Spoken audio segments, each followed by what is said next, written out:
ከሰሞኑ በአዲስ አበባ አንድ ሰርግ ላይ የታየው የመኪና እንቅስቃሴ የብዙዎችን ቀልብ ስቧል። በዚህ እንቅስቃሴው ኢትዮጵያዊው አዲስ ስምን አግኝቷል።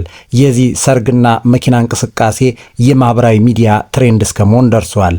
ሰርጉ ከወጪው ጀምሮ ብዙ ትዕይንቶች የተስተዋሉበት ነበር። ወጪው ለድሃ ጆሮ አይመጥንም።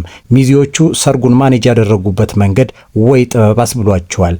መኪናው የተገጠመለት ቴክኖሎጂ የሙዚቃ ስቱዲዮን ያስንቃል እየተባለ ነው። በዚህ የተነሳ የሀገራችን ባለሀብቶች ሳይቀሩ ለመግዛት ማሰፍሰፋቸው የተሰማ ነው። የሚያሳየው አካላዊ እንቅስቃሴ ባህላዊ ጭፈራን ያስንቃል የተባለ ነው። ለመሆኑ ይህ ጀርመን ሰራሽ መኪና ለምን ጎጃሜው የሚል ስምን አገኘ? በጣት በሚቆጠሩ ኢትዮጵያውያን እጅ ላይ ብቻ የሚገኘው ይህ ቅንጡ መኪና ለመሆኑ በሀገራችን ስንት ብር ይሸጣል? ለዚህ ሰርግ ምን ያክል ወጪስ ወጣበት? ለመሆኑ ይህንን ሰርግ የደገሱት ጥንዶች እነማን ናቸው? የዘር ግንዳቸውስ ከየት ይመዘዛል? የሚሉትን ዝርዝር መረጃዎች አብራችሁን ስትቆዩ የማስደምጣችሁ ይሆናል። ከእናንተ የሚጠበቀው መረጃውን ላይክ፣ ቻናሉን ሰብስክራይብ ማድረግ ብቻ ነው። የቦሌ አውራ ጎዳናዎች በጎጃሚዎች ቅንጡ ዘመናዊ መኪናዎች ተጨናንቀው ሰንብተዋል። የቦሌ መንገድ ዘግተው በቅንጡ መኪናዎቻቸው ደማቅ ትዕይንትና በጎጃም ባህላዊ ውዝዋዜና ጭፈራ ሲያስነኩት ማየት ግርምትን ያጭራል። ሙሽሮቹ ቅንጡ በሆነውና ከጎጃሚዎቹ በላይ ይጨፍራል በተባለው መኪና ውስጥ ተቀምጠው በሚዜዎቻቸው የአስፓልት ባህላዊ ዳንኪራና ጭፈራ መንገድ ዘግተው ሲጨፍሩ ማየት ግርምትን ይፈጥራል። ይህ ጀርመን ሰራሽ ቅንጡ መኪና የሚያሳየው አካላዊ እንቅስቃሴና ጭፈራ ከጎጃም ባህላዊ ጭፈራና ውዝዋዜ ጋር ፍጹም የሚመሳሰል በመሆኑ ጎጃሜው የሚል አዲስ ስም ሰጥተውታል።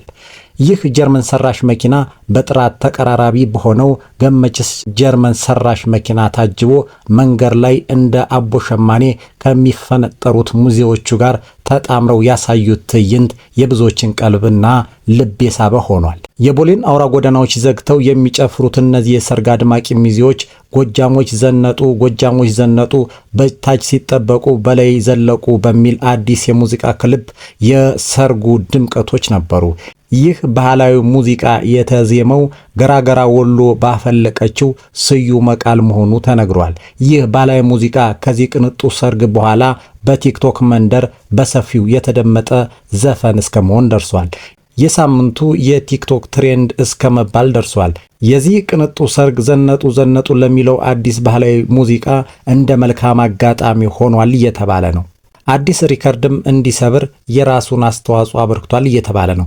ሌላው አስገራሚ ነገር የዚህ ሰርግ ሚዜዎች ሰርጉን የተቆጣጠሩበት መንገድ እጅግ ከሌሎች ሰርጎች የተለየ ነበር እየተባለ ነው።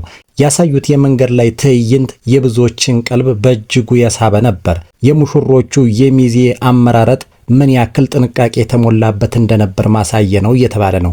በርካታ ቅንጡና ውድ ሰርጎች ተደርገዋል። ይህንን የሰርግ ስነ ስርዓት ግን የሚያስንቅ እስካሁን አልታየም። ይህንን ሰርግ ከጀርባ ሆነው የሚያስተዳድሩት በዘርፉ በልምድና በእውቀት የተካኑ ሰዎች እንዳሉ እየተነገረ ይገኛል። ሰርጉ ላይ አንዲት ቅንጣት ስህተት እንዳይኖር ተደርጎ የተዘጋጀ የሰርግ ስነ ስርዓት ነው እየተባለ ነው። ይህ ቅንጡ ሰርግ በኢትዮጵያውያን የገንዘብ አቅም የተደረገ ሳይሆን በህንድ ቱጃሮች የተከናወነ ይመስላል። የሰርጉ ወጪ ከ100 እስከ 200 ሚሊዮን ብር ይገመታል እየተባለ ነው።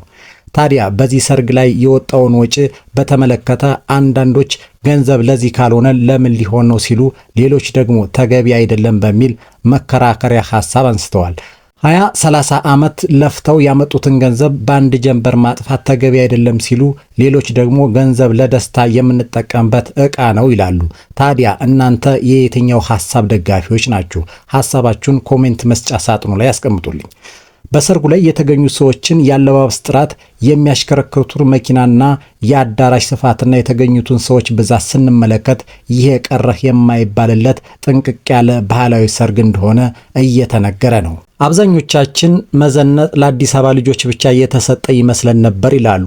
አሁን ግን ዲያስፖራዎች ብቻ ሲያሽከረክሩበት የነበሩ የቦሌ መንገዶች ከክፍለ ሀገር የመጡ የገጠር ልጆች ቅንጡ መኪና ሲያሽከረክሩበት ማየት ግርምትን የሚጭር ሆኗል።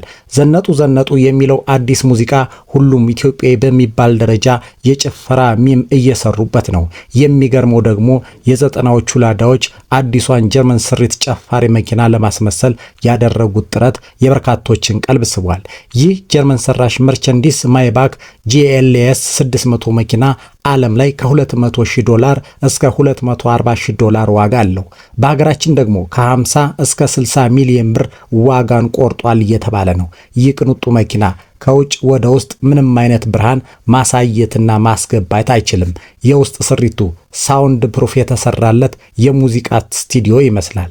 ጭቃ ወይም አሸዋ ውስጥ ሲገባ ራሱን ነፃ የሚያደርግበት የሃይድሮሊክ ማለስለሻና አክቲቭ ቦዲ ኮንትሮል የተሰራለት ነው።